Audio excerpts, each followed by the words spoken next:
வணக்கம். நான் டாக்டர் ராமநாதன் அர்ச்சுனா. ஒரு ஞாயிற்றுக்கிழமை நீங்கள் எல்லாம் சரியான ஸ்ட்ரெஸ்ல இருப்பீங்கன்னு நினைக்கிறேன். வாழ்க்கைண்டா என்னடா இப்படித்தான் வாழ்க்கை என்றால் ஸ்ட்ரெஸ் வரும், அது பிறகு நோமல் ஆகுவோம், அது பிறகு திருப்பி ஸ்ட்ரெஸ் ஆகுவாங்க. ஸோ இதுக்காண்டி எல்லாம் சாகக்கூடாடாப்பா, இதுக்காண்டி எல்லாம் தூக்கு போட்டு சாகக்கூடாது. வாழ்க்கைன்றது மேல போகும் கீழே வரும், மேல போகும் கீழே வரும். ஸோ அப்படித்தான் இதுல என்னென்னால் உங்களுக்கு ஆக கூட ஸ்ட்ரெஸ்ஸா இருக்கிற நேரத்துல மட்டும் இந்த வீடியோ பாருங்கடா. இப்படி நிப்பாட்டி வச்சுட்டு ஆக கூட ஸ்ட்ரெஸ்ஸா இருக்கிற நேரத்துல இந்த வீடியோவை போட்டு பாருங்க. வணக்கம், நான் டாக்டர் ராமநாதன் அர்ச்சுனா. 2026 ஆண்டு மே மாதம் 31ஆம் தேதி, நாளைக்கு ஜூன் மாதம் 1ஆம் தேதி. இந்த டைம் புரியல. என்னடால் அது சிரிப்பா அடக்க இல்லாம ஒரு வீடியோ ரெக்கார்ட் பண்றேன். ஸோ ஒரு வீடியோ வந்து நான் பார்த்தேன்னா எங்களுடைய தம்பி இளங்குமரனுடைய ஒரு ஊடக சந்திப்பு. அதுல கீழே கமெண்ட் பண்ணிருக்கிறாங்க, அவன் அர்ச்சுனாண்டா கண்ணில் மட்டும் இந்த வீடியோ மாட்டிடாதீங்கடான். நான் அந்த வீடியோ பார்த்துடான்டாப்பா. ஆனால் பார்த்துட்டு நான் இதை கடந்து போயிட்டேன். பாவம் சின்ன படியன்னு சொல்லி ஒரு தடவை கடந்து போயிட்டேன். ஆனால் என்னால கடந்து போக இல்லாம இருக்கு. ஏனண்டா எங்கட இந்த அரசியல்ல உங்களுக்கு கனவே இருக்கு. இப்ப நான் அரசியலுக்கு வந்த பிறகுதான் அரசியல் பார்க்க இன்ட்ரெஸ்டும் வந்திருக்கும். ஆனால் கவலை என்னென்றால் இந்த அரசியல் நீங்க நினைக்கிற மாதிரி ஒன்றும் கேவலமானதோ உங்களுக்கு தேவையில்லாததோ ஒன்று இல்லை. அரசியல்வாதி தான் டிசைட் பண்ண போறான். இந்த ரோட்டு இப்ப கிளிநொச்சியில நிக்கிறேன், கிளிநொச்சியில வீடியோ போட்டாங்க. இதோட என்ன வெட்டுவோம் கொத்துவோம், இந்த இதே கிளிநொச்சியில நிக்கிறேன் விசாட்டுக்கு முன்னால சரிதானே வீடியோ போட்டாங்க. வந்த வெட்டுவோம் கொத்துவோம் ஆவுவண்டா கத்துவோம்டோ வீடியோ போட்டு ஒருத்தனைங்கானையில இதுல கொஞ்சம் பேருக்கு சிஐடியில இன்கொயரியும் ஸ்டார்ட் பண்ணியாச்சு. ஸோ இந்த கமக்கார அமைப்புகள் இப்ப எல்லாம் கால் 2 மணியில கையை வச்சோன்னு இருப்பினோம். சரி, நாங்கள் விஷயத்துக்கு வருவோம். அங்கிட்ட என்பிபி அரசாங்கத்தினுடைய வடக்கு மாநில பேச்சாளர் தம்பி இளங்குமரன் சம்பந்தமா தான் நிறைய கதைக்க போறோம். வடமராட்சி கடப்பரப்புல உங்களுக்கு தெரியும், நான் இப்பதான் கொழும்பு போயிட்டு வந்தோன்றிருக்கிறேன். அதனால நான் போறேன் வடமராட்சிக்கு. கடப்பரப்புல 4 பேர் காணாம போனது, 4 மீனவர்கள் காணாம போன விடயம் தெரியும் உங்களுக்கு. அதே நேரத்துல அந்த மீனவர்களை ட்ரோன் விட்டு தேடின நிலைமை, அது பிறகு சுமந்திரன் ஐயா போய் குளிச்சு டைவ் பண்ணி தேடின நிலைமை, அதுக்கு பிறகு கஜேந்திரகுமார் போய் கடற்கரையை பார்த்து அப்படியே கடற்கரையை பார்த்து கொண்டிருக்கிற மாதிரி ஒரு வீடியோ அப்படி எல்லாம் நான் இங்க நிக்கல. எனக்கு வேற வழக்குகள் இருந்தபடியா நான் அவுட் ஆஃப் நொதர்ன் ப்ராவின்ஸ் தான் நின்று நான். ஸோ அதனால எனக்கு போக இல்லாம போயிட்டு. ஆனால் நானும் சொல்லியிருக்கலாம், நான் விஜய் அண்ணாட்ட சொன்னான் ஒருக்கா உங்களோட பக்கம் ஒருக்கா தேடி பாருங்கன்னு சொல்லி நானும் ஒரு அரசியல்வாதி மாதிரி ஒரு அறிக்கையை விட்டுருக்கலாம். எனக்கு அன்றைக்கு இரவே எனக்கு இன்ஃபார்ம் பண்ணவர்கள் நான் தூரம் நின்றான். அதில் வரையிலாம போயிட்டு அந்த குடும்பத்துக்கு அந்த அனுதாபங்கள் தம்பி மேற்கடை பின்ன நினைக்கிறேன். இங்கே கரையில அது ஒதுங்கி இந்தியா பக்கம் போய் சேர்ந்துருப்பினோம்னு நினைக்கிறேன். பாப்பேன் நாங்க. ஆனா இப்ப பிரச்சனை என்னென்றால் அதில் பிரச்சனை இந்த வடக்கு மாநிலத்துல இருக்கிற எங்கட தம்பி இளங்குமரன், அதாவது என்பிபி அரசாங்கத்தினுடைய பேச்சாளர். நான் ஒன்று சொல்றேன் உங்களுக்கு, இந்த சமூக ஊடகங்கள்ல எனக்கு எதிராக கருத்து தெரிவிக்கிறாக்களை சமூகத்துல இருக்கிற நீங்க எதிர்க்கையிலேண்டா ஓகே, அதுக்கு நீங்க ரியாக்ட் பண்ணிட்டு போறீங்க, ஃபன்னா எடுக்கிறீங்கண்டா இந்த அரசியல் உங்களுடைய எதிர்காலத்தை ஃபன்னா எடுக்கும். அதை நான் உங்களுக்கு சீரியஸா சொல்ல விரும்புறேன். அதாவது சமூக ஊடகங்கள்ல ஒருத்தன் உங்களுக்காக போராடுறான் என்றால் அவனை விமர்சித்து எழுதுறாக்களுக்கு கீழே நீங்கள் கொமெண்ட் பண்ண கூட உங்களுக்கு துணிவில்லை என்றால், சமூக ஊடகங்கள்ல துணிவில்லை, நீங்க அதை கடந்து போறீங்க. எங்களுக்கு அந்த அளவு சப்போர்ட் கூட தெரியலாது என்றால் இந்த அரசியல் இந்த தமிழ் சமூகத்தை பாதிக்கும். இதை நான் உங்களுக்கு ஒரு அட்வைஸா சொல்லி வைக்கிறேன். இவ்வளவுதான் நான் ஒரு அட்வைஸா சொல்லலாம். அதாவது இந்த அரசியல் உங்களுடைய வாழ்க்கையை படுமோசமா பாதிக்கும். அமெரிக்கா லண்டனுக்கு போய் அசைலம் அடிக்கலாம், ட்ரை பண்ணி பாருங்க, கோடிக்கணக்காக காசு இருந்தா. அல்லது இந்த அரசியல் உங்களை பாதிக்கும். ஏன்னு நம்ம சரியான மெனக்கவரோட சொல்றேன் என்றால், ஒரு சமூக ஊடகத்துல கூட அது என்ற புத்தகத்துல கூட உங்களுக்கு இந்த உதாரணத்துக்கு ஐபிசி போன்ற ஊடகங்கள்ல போடுற இந்த வீடியோக்களுக்கு கூட உங்களுக்கு ஒரு கொமெண்ட்களை எழுத கஷ்டமா இருக்குண்டால், அந்தராத்துக்கு கூட சப்போர்ட் தரையில்லாது சப்போர்ட் பண்ணலாண்டால் உங்களை நினைக்க நான் சரியா கவலைப்படுறேன், கஷ்டப்படுறேன். நான் உங்களை நினைச்சு கவலைப்படுறேன், உங்களை நினைச்சு சரியா கஷ்டப்படுறேன். நான் இதுக்கு மேல எனக்கு பதில் சொல்ல தெரியல, என்ன செய்யணும் என்ன செய்யக்கூடாதுன்னு எனக்கு தெரியல. ஆனா நீங்க முக்கியமா யோசிக்க வேண்டியது, ஒருத்தன் இருந்து இந்த ஊழல் அது இது இந்த வைத்தியசாலை ஊழல்கள் அதுகள் இதுகள் எல்லாம் அடிபடுறான்டா, அவன் தண்ட லாபத்துக்கா தனக்கு ஒரு காசு உழைக்க வேணுமெண்டான்றதை கொஞ்சம் சிந்திங்கோ. சிந்திக்காட்டி அது உங்களோட பிரச்சனை. சரி, நாங்க விஷயத்துக்கு வருவோம். அது உங்களை பொறுத்தது, தனிப்பட்ட உங்களோட மனச்சாட்சியில பொறுத்தது. ஆனால் இடையிலும் கடவுள் கூறிய பிச்சு கொண்டு தர மாட்டார். அன்றைக்கு அவர்களே தருவார். தார நேரம் பிடிச்சு கொள்ளணும். இல்லைன்னு சொன்னால் உங்களுக்கு அதுக்கப்புறம் நீங்க இப்படியே இருப்பீங்க. சரி, நான் அந்த கதையை விட்டு போட்டு விஷயத்துக்கு வாரன். ஒரு வீடியோ ஒன்று போறோம், இந்த வீடியோ பாருங்க.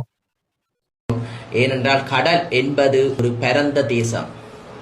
ஒரு இலங்கையை விட எமது பிரதேசம் 8 மடங்கு கடல் எல்லையை கொண்டிருக்கின்றது. எனக்கு அந்த சீமான் மாதிரி சிரிக்கணும்டா ஆசை, சிரிக்கணும்டா ஆசை. ஆனால் எனக்கு அப்படி சிரிக்க வராது.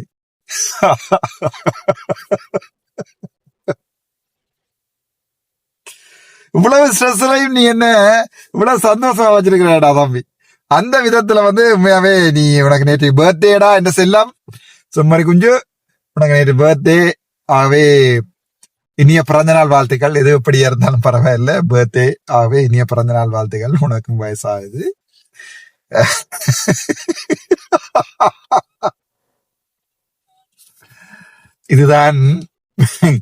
இதுதான் எங்களுடைய யாழ்ப்பாணம் கிளிநொச்சி மாவட்டத்தினுடைய மக்களுடைய நிலைமை.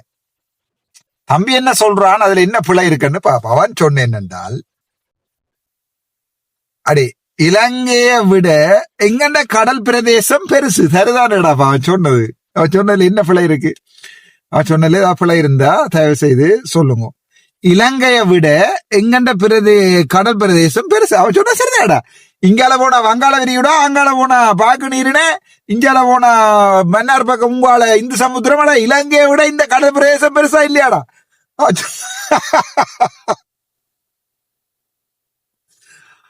அவன் சொன்ன என்னடா அவள, இந்த பக்கம் போனா இந்து சமுத்திரம், கீழே போனா இந்து சமுத்திரம். எந்த பெருசு யோசிச்சு பாருங்க. இங்கால போனா பாக்கு நீருனே, இங்கால போனா வங்காள விரியுடா. எந்த பெரிய பிரேசப்படாப்பா. இப்ப பருத்தித்துறை கடல்ல ஒரு ஆள் காணையில என்றால் வங்காள விரிகுடாவிலையும் போய் இருக்கலாம் தானடா. அப்ப என்னன்னு தேடுறது?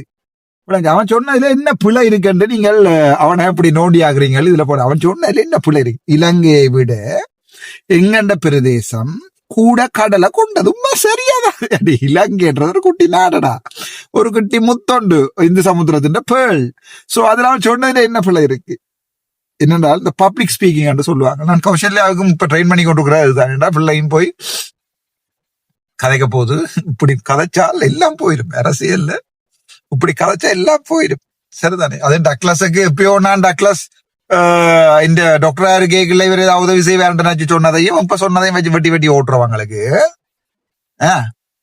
அடே கல்யாணம் கட்டேக்குள்ளதான் சாதி பார்க்கணும், மற்றபடி ஒண்டா வாழைக்குள்ள ஃப்ரெண்ட்ஸுக்குள்ள சாதி பார்க்க கூடாது அப்பா சொல்லி இருக்கிறாரு சொன்னதையும் வெட்டி வெட்டி விட்டுறவங்களுக்கு இந்த இந்த எங்க சாவேச்சையில போயிருக்கிற 2-3 பிச்சைக்காரங்களுக்கு காசை கொடுத்து போட்டு அந்த பிச்சைக்காரங்கள்ட்ட போய் 2 வாய்ஸ் கட் பண்ணி வெட்டி போடுறோம் இந்த சமூகத்துல.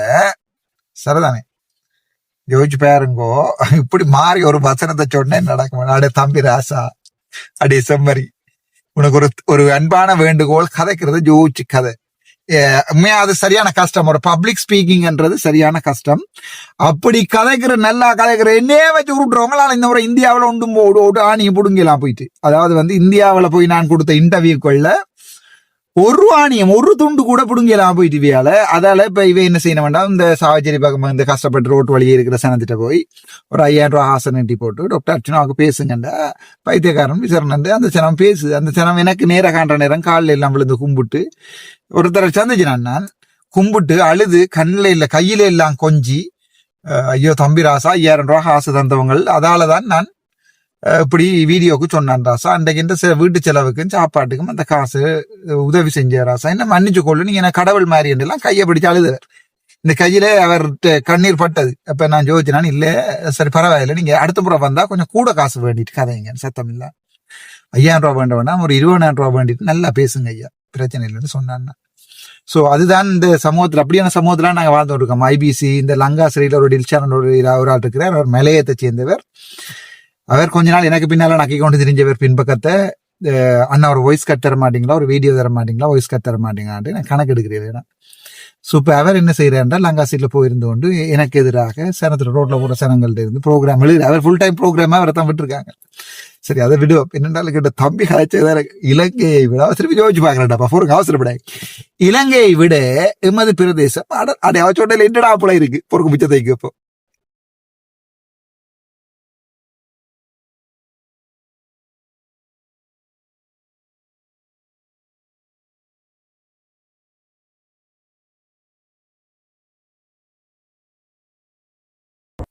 ஏனென்றால் கடல் என்பது ஒரு பரந்த தேசம்.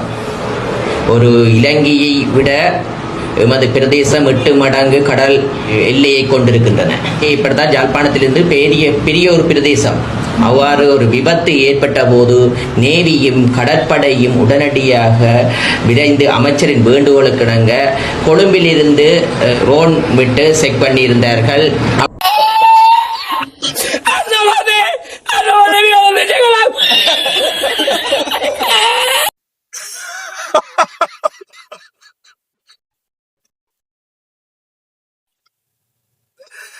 ஐயோ யாராயிரம் காப்பாத்துக்கிறானே.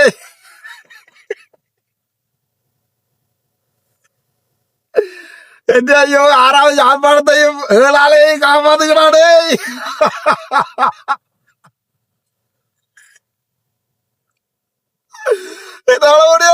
முடியல. ஐயோ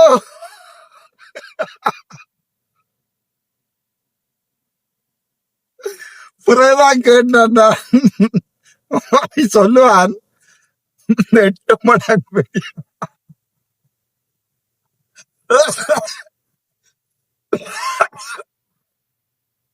8 மடங்கு பெரிய பிரதேசம் வந்து வர அது பரவாயில்ல. அது அவன் சொன்னா பரவாயில்ல. அதுக்கு பிறகு சொல்லுவான் பாருங்க ஒரு கதை உண்டு. கொழும்புல இருந்து ட்ரோன் விட்டு ஐயோ அடே செம்மறி காசு தரலாம் காய்க்காவிடுறா. அடே கஷ்டப்பட்டு அந்த 159 MB எடுக்க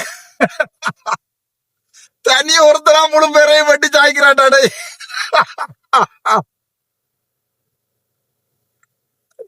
தனி ஒருத்தரா இந்த அரசியல்வாதிகள் முழு பேரையும் வட்டி சாய்க்கிறதுல எங்க தம்பி இளங்குமரன் தவிர வேற யாராலையும் வேலாது.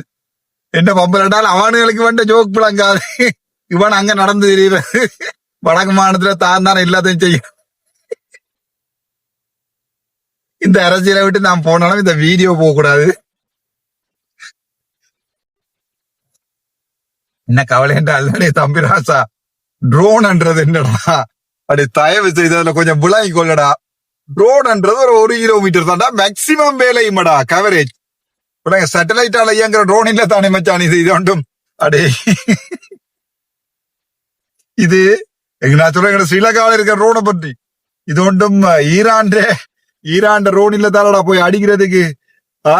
எங்கள்கிட்ட இருக்கிற ட்ரோன் எல்லாம் மேக்சிமம் 1 கிலோமீட்டர் 1.5 கிலோமீட்டர் அங்கால கவரேஜ் ஒர்க் பண்ணாது. ஐயாறுல வேலைறதா இருக்கலாம், என்னத்துல வேலை செய்யாடா. அவை கொழும்புல இருந்து ட்ரோன் அப்படி மேலால அனுப்பி அடே ஏனடா தம்பி ஏன்டா மானத்தை வேண்டாய். ஏன்டா மானத்தை வேண்டாய். என்ன கவலை என்றால் இதையும் நம்பி பக்கத்துல ஒருத்தர் உட்கார்ந்து இருப்பார். யாருன்னு பார்த்தா எங்கிட்ட ரஜீவன் எம்பி.